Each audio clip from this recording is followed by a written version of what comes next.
I've got. So this is where I keep some of my smaller books.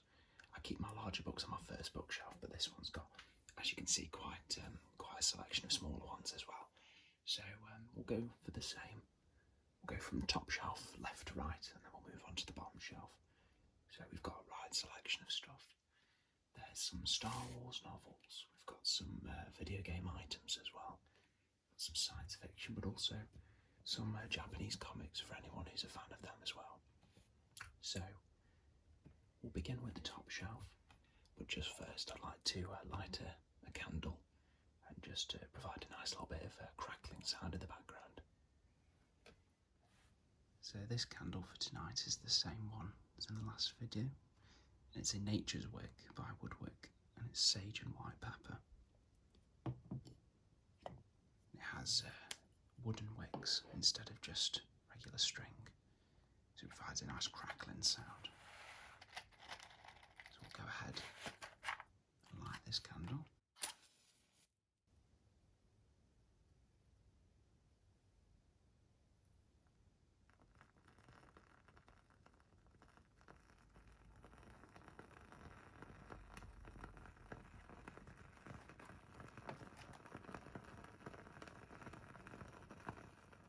So we'll start with the top shelf and we'll move our way from left hand side to the right hand side. So to begin with, we've got Brave New World by Aldous Huxley, which is a classic dystopian novel written in the 1930s. After that is Snow Crash by Neil Stephenson, which is a really, really good cyberpunk novel. And it went on to inspire later works such as Cyberpunk 2077. We have The Lord of the Rings. Now these books are collections of different parts of the Lord of the Rings universe. So we've got a history of all the battles, an atlas, so all the maps and the places in the world of the Lord of the Rings, and lastly a dictionary which looks at a lot of the different words and terms, but also gives a lot of information about the different races and the different places as well in the Lord of the Rings. I have a small collection of Japanese comics, otherwise known as manga. The first one I bought was Death Note, which is a very famous series.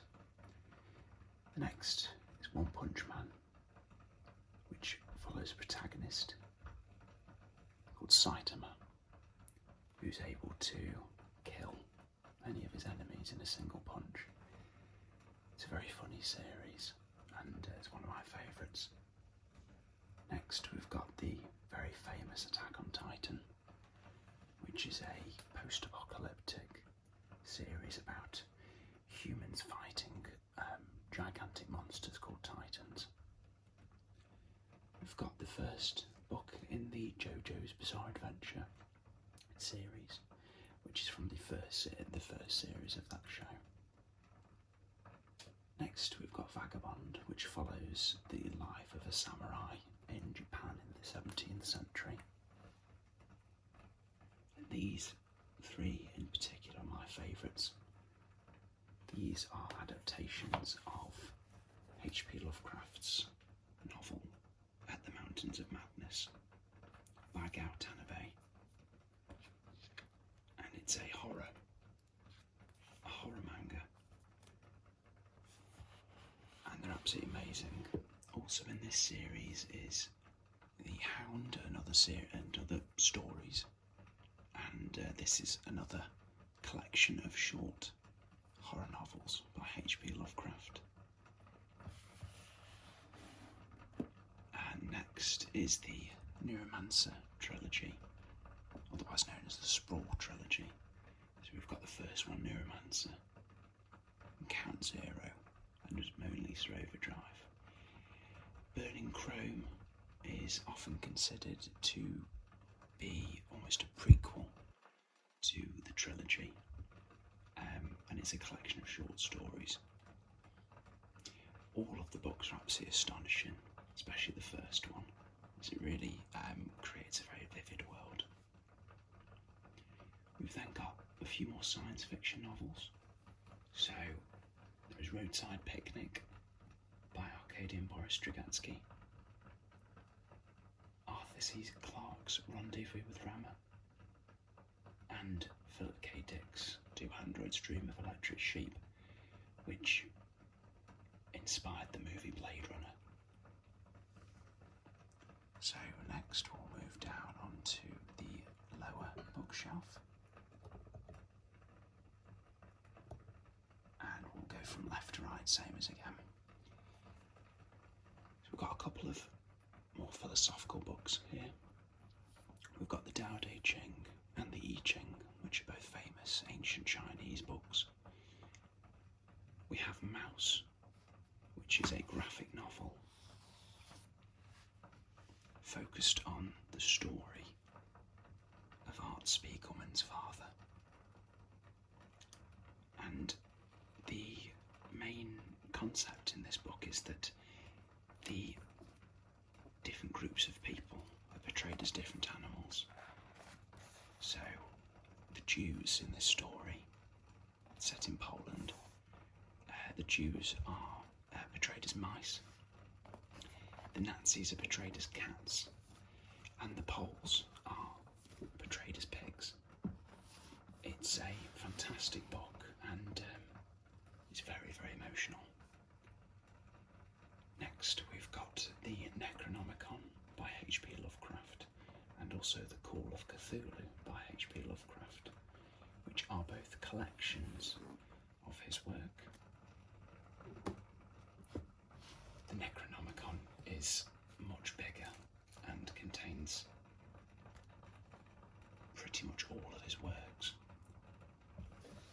I do consider myself quite a fan of his work, as it's a brand of horror that I don't think any other author achieves as well. Got a few Star Wars related novels here. So, The Book of Sith and The Bounty Hunter Code.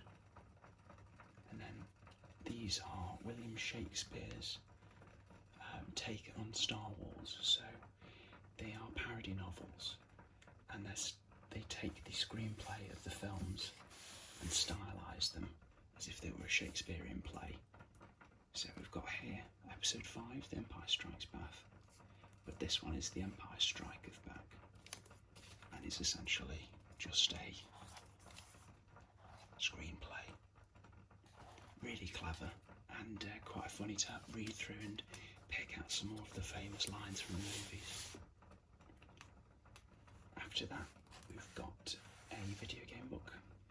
This is New York Collapse, which is the companion book to the video game called The Division, Tom Clancy's The Division, which is set in New York City and is about a killer virus that is unleashed upon the world, and you as the player have to go through New York City and find out what happened. Got some more sci-fi books here.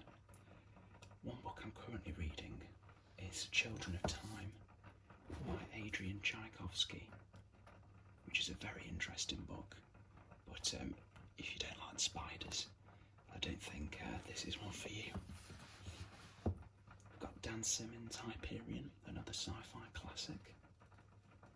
Arthur C. Clarke's 2001: A Space Odyssey, absolutely fantastic, much like the film as well.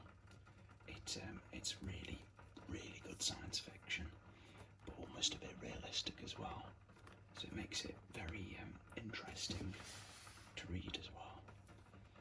We've got Dune Messiah, which is the second book in the Dune series. Unfortunately, my Dune copy of the first book got very badly damaged, but I still have the second book, which whilst not as good as the first one, definitely is still good sci-fi. And lastly, probably the most controversial book I own, which is A Clockwork Orange by Anthony Burgess. And This is another dystopian novel. I would say dystopian's one of my favourite genres of books.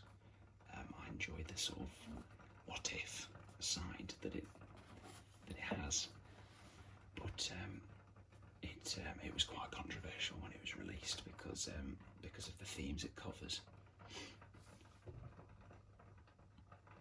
So lastly on today's tour, we've got just a few maps to have a quick look at. So we have a collection of maps by the company Blue Crow Media, and they make very, very high quality decorative maps on different places but following different themes. So as you can see, this is a Brutalist London map, and this looks at all the famous Brutalist buildings in London, showing you on the map exactly where they are, and on the other side giving a bit of information about them. We have Concrete Tokyo, which is similar to the London one, but this looks at just more generic concrete buildings. And then these are architectural maps, which focus on mass transit systems.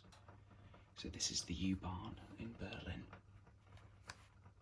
and the very famous London Underground. And we also have a OS Explorer map of the Norfolk Broads, which are a series of waterways in the east of England that you can navigate by boat.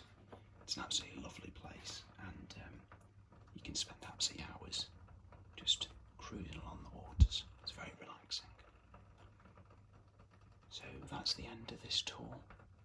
I hope you've enjoyed it, but certainly with some of these maps, I hope in future videos to just have a little closer look at them and just show you some more of the interesting information that they have. But until then, thank you very much for watching, and see you next time.